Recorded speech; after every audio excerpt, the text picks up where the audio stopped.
On revient avec nos invités, Komi Mayaba, directeur de publication de Le Symposium, et Sylvestre Béni, directeur de publication de La Manchette. On va parler du Mali, l'organe législatif mis en place par les militaires au Mali après leur push de 2020 a demandé jeudi la suspension des poursuites et la libération d'un de ses vice-présidents, Issa Kaou Ndim, en détention en attendant la décision du tribunal l'ayant jugé pour trouble à l'ordre public. Alors, c'est ce qui crée, Sylvestre Béni, aujourd'hui des méli-mélos, si on peut le dire, au niveau de l'Assemblée nationale, si on peut le dire, au Mali. Oui, ça crée des frustrations. J'allais dire quelques frustrations, mais généralisons les choses. Donc, ça crée des frustrations au niveau des parlementaires, que le fait que le 4e, un vice-président donc, du Parlement a été coffré. Mais beaucoup estiment aujourd'hui qu'on ne doit pas quand même le mettre sous mandat de dépôt, le mettre en prison avant avant donc de trancher l'affaire ou avant que le juge ne puisse se prononcer. On peut quand même le mettre en liberté pour que le processus, donc la procédure puisse continuer. Qu'est-ce qu'on lui reproche, Sylvestre Béni? Non, on lui a quand même reproché des propos subversifs contre le Conseil national de la transition, parce qu'on estimait qu'il s'en prenait peut-être violemment donc, à l'État, à la transition, pour ne pas dire donc, au Premier ministre, parce qu'on sait qu'entre lui et le Premier ministre, et Choguel Maïga, c'est pas le grand amour. C'est pas le grand amour, parce que depuis la sortie donc, du Premier ministre au niveau donc, des Nations Unies, il ne partageait pas tellement donc, sa réflexion. Et depuis que le Premier ministre, ou du moins le gouvernement, a demandé donc au personnel donc, de la CEDEAO, a déclaré donc le représentant de la CEDEAO, parce qu'on estimait qu'il allait au-delà donc, de cette... Il s'agit de Mamadou Boli, si je ne me trompe pas. Donc, depuis qu'on lui a donné donc, quelques minutes donc, pour quitter le territoire, et il s'en est encore pris donc, au gouvernement. Et quand on parle de gouvernement, on parle donc de Choguel Maïga. Mais il est proche d'Assimi Goïta. Il est proche d'Assimi Goïta. Il le clame, il dit que lui, et donc, il épouse donc, la politique donc, de Goïta, mais il estimait que Choguel Maïga n'est pas l'homme de la situation, c'est-à-dire n'est pas celui qui doit incarner donc, le chef donc, du gouvernement. Alors, si vous êtes... à la place donc, de ce monsieur, vous chercherez également donc, à lui créer des soucis. Mais sauf que lui-même, il s'est créé donc, des soucis en déclarant sur les réseaux sociaux, en faisant des déclarations que tout de suite le gouvernement a qualifié donc, avec les thèmes que nous connaissons, de propos subversifs et tout ça. Et bien que son immunité parlementaire donc, ne soit pas levée, on l'a coffré. Ouais. Et quand on l'a coffré, le gouvernement parle tout de suite de flagrant délit. Voyez-vous, c'est pourquoi je disais tout à l'heure que quelqu'un qui est au pouvoir a tellement donc, de mal. S'il veut te prendre, il cherchera toujours dans les tests des qualificatifs pour te coffrer. Ils ont parlé donc de flagrant délit pour le coffrer, parce que normalement, pour écouter un député, peut-être pour l'arrêter, il faudrait que le Parlement puisse lever son immunité parlementaire. Et comme... Et pour éviter, parce que peut-être ils se disent que oui, si on demande peut-être au Parlement de voter, peut-être que les gens vont voter non contre la décision. Donc son immunité parlementaire. Et là, ils ont tout de suite cherché, ils ont trouvé, ils parlent donc de flagrant délit. Donc quand on parle de flagrant délit, il n'y a pas question donc d'attendre la levée donc, de l'immunité parlementaire. On a eu l'exemple au Togo où le député Pacha Nyasingbe a été arrêté, bien que l'immunité parlementaire ne soit pas levée. Bon, on l'a tout de suite mis à garde à vue et en prison, parce qu'on estimait que c'est flagrant délit, tentative donc d'atteinte à la sûreté de l'État. Et ils estimaient que c'était un flagrant délit, parce qu'on a même montré des incidents militaires, des arbres, des bottes, des jumelles donc, de militaires, des treillis, des téléphones satellitaires et tout, qu'on présente donc comme flagrant délit, que les gens ils sont là. Ils attendent juste que le chef de l'État quitte le pays pour entrer à l'action. Donc, il y a flagrant délit. Donc, basta, ne parle plus d'unité parlementaire. C'est exactement ce qui se passe aujourd'hui au Mali, où le gouvernement évoque le fait donc, que Oui, il a tenu des propos qu'on a eu, qu'on a et tout ça. Donc, c'est flagrant délit. Il projette des choses et tout ça. Donc, et tout cela. Hein, et la procédure elle est vite. Hein, après, le juge l'a écouté, mandat de dépôt tout de suite. Et voilà quoi. Mais ce que je souhaite, il faut c'est une transition. Hein, il faudrait quand même que. Vous estimez que la transition n'a pas besoin de tout ça? Oui, je veux véritablement. Vous savez, c'est une liberté d'expression. Hein, même si tout ce que fait aujourd'hui ces autorités maliennes, ils sont presque dans une logique donc, de pacifier le pays. Oui, ils sont dans la logique de pacifier. Donc, des propos donc, de députés, bon, on ne peut pas faire taire tout le monde. Ouais. Quelqu'un peut porter donc, des critiques contre le gouvernement, c'est son droit. Maintenant, tant que la personne ne prend pas donc, des armes, tout ça là, de ce pour bouleverser ou renverser l'ordre constitutionnel, mais bon, quand on le laisse critiquer le gouvernement, bon, c'est ça, c'est aussi ce qui fait donc la richesse de la démocratie, qui veulent donc bâtir. Donc laissez les gens critiquer et puis bon voilà, encore que il est dans le conseil donc de Nations Unies. Bon, on peut le laisser. C'est un moyen sans doute, c'est un commis Mayaba de le faire taire et de faire taire toutes les voix dissidentes. Le feuilleton malien à quand la fin? On en parle. Il y a tellement d'épisodes. Il y en a. Et puis, ça entretient le flou. Parce que ce qui se passe avec l'arrestation de ce 4e vice-président, il y a de l'ambiguïté. J'ai écouté Sylvestre parler, mais ailleurs, quand vous voulez qualifier les faits, puisque quand il a été, je crois que c'est la justice qui a ordonné qu'on aille le chercher parce qu'il a tenu des propos subversifs et tout. Bon, maintenant, il faut qualifier les faits, comme dans ce cas de figure. Maintenant, quelqu'un, quand on dit, il a parlé de flagrant délit, moi j'estime que quand on dit quelqu'un est pris en flagrant délit, je crois qu'on l'a vu à l'acte. La main dans le sac. La main dans le sac. Ça veut dire qu'il est en train de poser l'acte. Et vous l'avez eu. Ici, c'est des propos qu'il a tenus. Il a posé l'acte, voilà. Oui, bon, voilà. Le bon sens voudrait quand même qu'on l'écoute. Dans le bon sens, voudrait qu'on l'écoute. Ce n'est pas un truc qu'on pouvait parler de flagrant délit. C'est comme il a dit, peut-être le pouvoir peut utiliser. Bon, on l'a écouté, le juge l'a écouté. Oui, on l'a écouté, ouais. C'est aussi difficile à donner comme contour. Mais ce que nous souhaitons ou nous demandons, c'est que le Mali doit quand même revoir sa copie en matière de la gestion. C'est vrai que ceux qui sont aux affaires, trop de problèmes. La CNT qui est là, le CNT ou c'est la CNT qui est là. C'est le Comité national de transition. C'est le CNT qui est là. Aujourd'hui, est en train de baliser le terrain. C'était peut-être pour asseoir une politique saine, démocratique. Maintenant, quand nous voyons que c'est les gens qui sont actuellement en train de vouloir arranger, utilisent d'autres alchimies pour ne pas peut-être donner une paix tranquille, paisible à la population, ça risque de créer d'autres situations.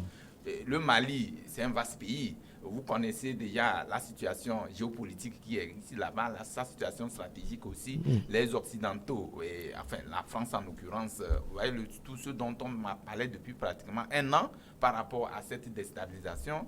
Je crois que la politique, même au niveau des acteurs politiques, devait être repensée dans ce pays-là pour que nous n'assistions plus. Puisque ces arrestations, ça entretient encore d'autres situations beaucoup plus conflictuelles et ça permet maintenant, cette déstabilisation, ça permet maintenant à l'autre de venir, puisqu'ils vont surfer sur ce déséquilibre, peut-être envoyer des gens pour des dialogues, pour ceci et cela. Ça ne peut pas. Et puis, les djihadistes n'attendent que ça, pour peut-être faire leur intrusion. Mais quoi, nous disons que ça là ne valait pas la peine. Quelqu'un qui tient des propos sur les réseaux sociaux. C'est vrai que les réseaux sociaux ne sont pas quand même des moyens de communication conventionnels qu'on reconnaît. Quand vous faites quelque chose, ça arrive à certains de nos confrères, nous connaissons dans ce pays, et au lieu que ça passe par des sources officielles, ça a fuité aller sur les réseaux sociaux, tu deviens maintenant,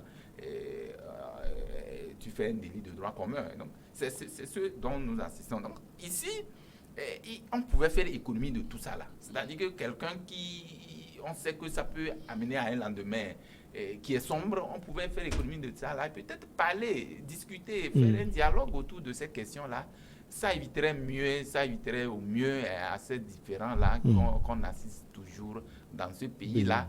est déchiré par les Occidentaux et également par les djihadistes et tout ce que vous connaissez. Donc, nous allons souhaiter qu'on fasse une politique qui ne puisse pas donner l'impression d'un pays qui est à vie dans la déstabilisation. En quoi ce problème qui arrive aujourd'hui à Kaoundim peut constituer une mini-crise pour le Parlement du Mali? Mini-crise parce que beaucoup auront peur. Vous voyez, la Mali, si on peut arrêter un député aussi facilement sans que son immunité ne soit levée, ceux qui sont aujourd'hui au Parlement peuvent quand même se poser mille et une questions. À mon tour. Vous voyez?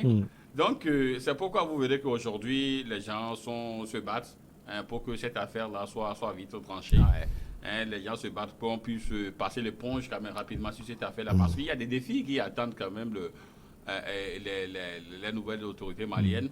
Donc, perdre encore des temps sur des rififis qui véritablement n'auront pas des impacts positifs sur l'avancée démocratique donc, du pays. Je me dis, à quoi bon perdre encore des temps sur ce genre de choses? Oui, il a critiqué le Premier ministre. Oui, il n'aime pas trop le Premier ministre, mais bon, c'est son droit. Il n'est pas obligé d'aimer tout le monde. Vous voyez? Donc, il peut critiquer également les actions du Premier ministre. Maintenant, tant que la personne ne forme pas un groupe donc une association donc, de malfaiteurs pour renverser l'ordre constitutionnel, tant que il n'est pas dans une posture donc de déstabiliser l'avancée donc du processus, bon, à quoi bon vous trouvez inutile tout ça, tout ce cirque? Oui, on devait véritablement faire économie donc de ces affaires-là. Parce que moi, je me dis peut-être que les gens laissent, ils laissent les défis, les